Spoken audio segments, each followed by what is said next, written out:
Monday को party क्या इमरान खान से नई हिदायत सीख कर रही थी या ख्वाहिश थी कि आज इमरान खान से बात होगी इस मामले पर? जरूरी वो तो वाज़ेह हो गया था जिस वक्त FIR आई और मैंने वो FIR की तहरीर देखी इस्लामाबाद से, तो ये केस बना रहे थे कि जी वज़ीर आज़म इमरान खान साहब से ये राब्ता मुनक़ता करें, क्यों ये डरते हैं, तो ये राब्ता कट करना चाह रहे थे। इनको मालूम नहीं है हमारी जमात बड़ी रेजिलिएंट जमात है, हम नहीं है तो कोई और होगा, हम वो नहीं होंगे कोई और होगा। लीडरशिप वैक्यूम इंशाल्लाह तहरीक इंसाफ में नहीं बनता।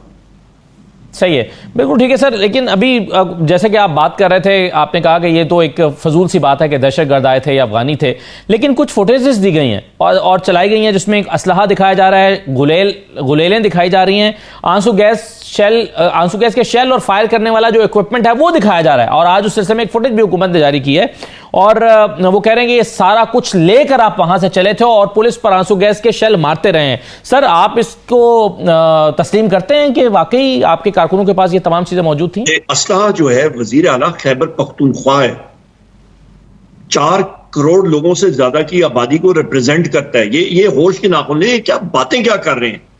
पुलिस का KP पुलिस स्पेशल स्क्वाड जो होती है चीफ मिनिस्टर की, वो असला लेके नहीं जाती है। गुलेले लगाना ये तो धक्के-अनुसी पंजाब पुलिस, इस्लामाबाद पुलिस, इनका तो ये पुराना अमल यही है।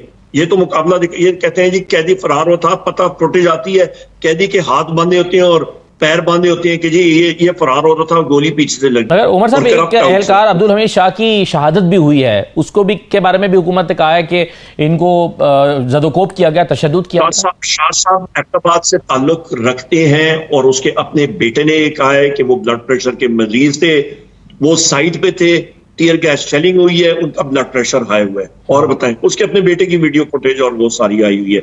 ये तो झूठ का पल्लना इन्होंने बनाया हुआ है।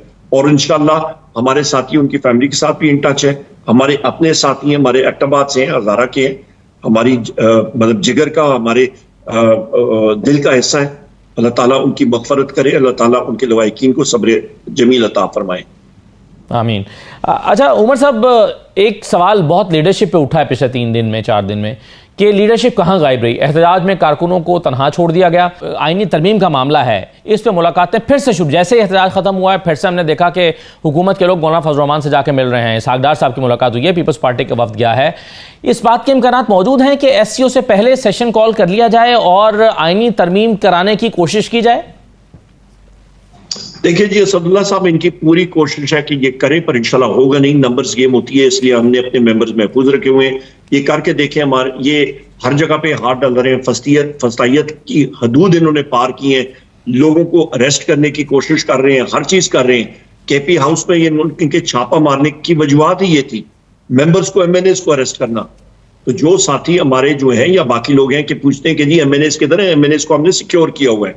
यही वजह है, हमें पता है ये जो फस्तायत की हदूद ये पार करें, ये इसी वजह से हमने अपने साथियों को सिक्योर किया हुआ है और ऑर्डर्स दिए हुए हैं। और दूसरी चीज ये है कि इंशाअल्लाह ताला नंबर्स गेम में ये पूरा नहीं होंगे। इनकी पूरी कोशिश होगी कि काजी फायज ईसा को ये एक्सटेंशन दिलवाएं और उसको कॉन्स्टिट्यूशनल हेड कोर्ट का हेड बनाएं और सिविल लिबर्टीज को खत्म करें। आर्टिकल 8 में, आर्टिकल 199 में तरामीम करें और बाकी आर्टिकल्स में भी। वो इंशाल्लाह ताला नहीं होगा। लेकिन उमर साहब, अगर काजी फायसा साहब को बनाना है, कॉन्स्टिट्यूशन कोर्ट का हेड बनाना है, तो वो तो एक फ्रेश अपॉइंटमेंट होगी। अगर वो फ्रेश अपॉइंटमेंट होगी तो वो तो उनकी रिटायरमेंट के बाद भी हो सकती है। तो आईनी तरमीम अगर SCO से पहले नहीं हो रही और बाद में हो जाती है, जैसे कि मौलाना वक्त मांग रहे हैं और वो कह रहे हैं हमें वक्त दीजिए, कॉन्स्टिट्यूशन कोर्ट के वो हक में दिखाई देते हैं, तो काजी फायसा साहब की तो अपॉइंटमेंट उसके बाद भी हो सकती है। वो पपेट मास्टर्स और जितने भी लोग हैं ना जी, वो इंसान को वो टिश्यू पेपर की तरह इस्तेमाल करके तो फेंक देते हैं, ये डिस्कार्ड हो जाएंगे, इनको पता भी नहीं लगेगा इनके साथ हुआ क्या है। और ये दूसरे, इनका जो बिलावल इनका एरेंड बॉय बना हुआ है, उसको गोफर कहते हैं, गो फेच, तो आजकल वो बना हुआ है। तो ये सारे के सारे इस्तेमाल होके साइड पे हो जाएंगे।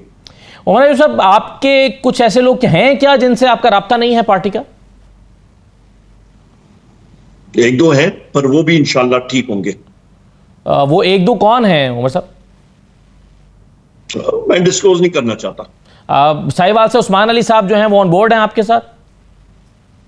मैं डिस्क्लोज नहीं करूंगा, इंशाल्लाह ठीक होंगे हमारे साथी। लेकिन इस बात का तो कोई खदशा नहीं है कि 8-10 लोग आपके तोड़े जा सकें? नहीं, नो वे। सही है। उमर साहब, एक मुसव्विदा आप तैयार कर रहे थे, क्या उस मुसव्विदे पर काम चल रहा है मौलाना फजल रहमान साहब के साथ मिलकर या अपने तौर पर, यानी आप भी कुछ आईनी तरमीम के हवाले से प्रपोज करना चाहते हैं? नहीं, हमारा तो आईनी तरमीम के अमेंडमेंट के हवाले से हम लोग इस वक्त इनके साथ नहीं है। वो हमारी इंटरनल वर्किंग है। हमारी कामरान मुर्तजा साहब JUI के और हमारे सेक्रेटरी जनरल साहब राजा साहब जो है वो साथ हैं और वो देख रहे हैं कि आईनी तरामीम की जगह आपका जो लीगल इश्यूज हैं हमारे कवानीन में और रूल ऑफ लॉ के लिए वो कौन कौन सी चीजें हम लोग बेहतर कर सकते हैं। उमर साहब, इंटर पार्टी इलेक्शंस, सॉरी, जो आपके जो 2008 के इलेक्शंस हुए थे और फिर इंटर पार्टी इलेक्शंस के हवाले से जो आपकी 13 तारीख को एक, यानी आपने उस एतराज़ लगा और फिर 13 जनवरी को एक फैसला आया था जिसका एक दूरदराज नताइज हुए, आपको से निशान ले लिया गया, उसकी अब अपील आ गई है, अपील सुनी जा रही है। काजी फैसल साहब वही 3 रुकनी बेंच उसकी अपील सुन रहा है। अगर फर्ज कीजिए आपकी दरखास्त नजरसानी की मंजूर हो जाती है, इसके क्या असरात मुरतब होते हुए आप देखते हैं? देखिए, सुप्रीम कोर्ट ने पहले भी कहा है कि आपका जो हमारा निशान गलत तरीके से छीना गया था। पाकिस्तान तहरीक इंसाफ मुल्क की सबसे बड़ी मकबूल तरीन पार्टी है। दीवार के साथ लगाना क्या, हमें दीवार के अंदर घुसने से कुछ नहीं होगा और पब्लिक सेंटिमेंट आपके सामने है। Political parties stroke of a pen से खत्म नहीं होती हैं और इंशाल्लाह ताला पाकिस्तान तहरीक इंसाफ जो है वो थ्राइव करेगी, वो बढ़ेगी, इलेक्शंस जीतेगी। फील्ड में हम लोग हैं और रहेंगे और वजीर आजम अगले जो है वो वजीर आजम इमरान खान साहब हैं। लेकिन सर, ये तो तभी होगा ना जब नए इलेक्शंस होंगे, तो नए इलेक्शंस होने का तो फिलहाल कोई इम्कान दिखाई नहीं दे रहा। वो लोगों की सोच है। बहुत जल्दी हालात जिस तरफ जा रहे हैं बहुत जल्दी हो जाएंगे। आपको 25 अक्टूबर के बाद लगता है कि हालात में तब्दीली हो जाएगी? बिल्कुल होगी। हालात इलेक्शन में क्या है, मेरे मरहूम वालिद साहब कहते थे कि पाकिस्तान मतलब न जिंदगी का पता लगता, मौत का पता लगता है और इलेक्शंस का भी कोई पता नहीं लगता, किसी टाइम हो सकते हैं।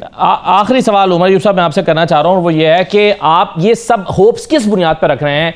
इमरान खान साहब का किसी से कोई रब्ता नहीं है, ये इस्टेब्लिशमेंट से बातचीत चल नहीं रही है, आपके भी ताल्लुकात में मजीद कशीदगी पाई जाती है, एहतजाज आपने करके देख लिए हैं और अभी शायद इस तरह के एहतजाज आप और भी कर लें, लेकिन एहतजाजों से तो हुकूमत ख़त्म नहीं हुआ करती।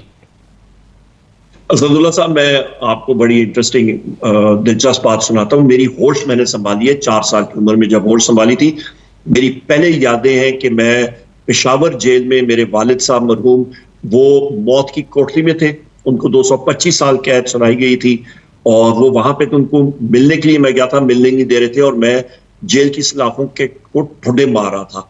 मैंने वो चीज भी देखी है और उस हुकूमत को, भुट्टो साहब की हुकूमत को खत्म होते हुए भी देखा है। बहुत सारी चीजें देखी हैं।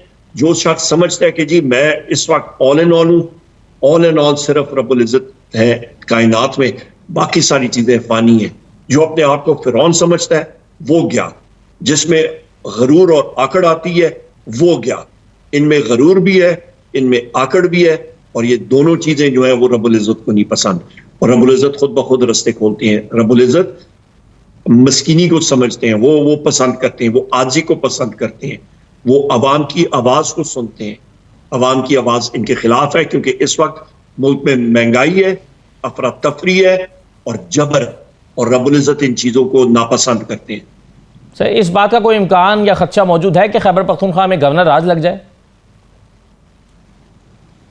या मुल्क को लातलाफी नुकसान पहुंचाने के चक्कर में ये लगाएंगे तो उसकी रिपरकशंस भी फिर आप भुगत लेंगे। आप देख लीजिएगा बलूचिस्तान और KP में जो हालात है, इन्होंने लगाए, होश के नाखून देने, बहुत सख्त मुल्क को नुकसान होगा।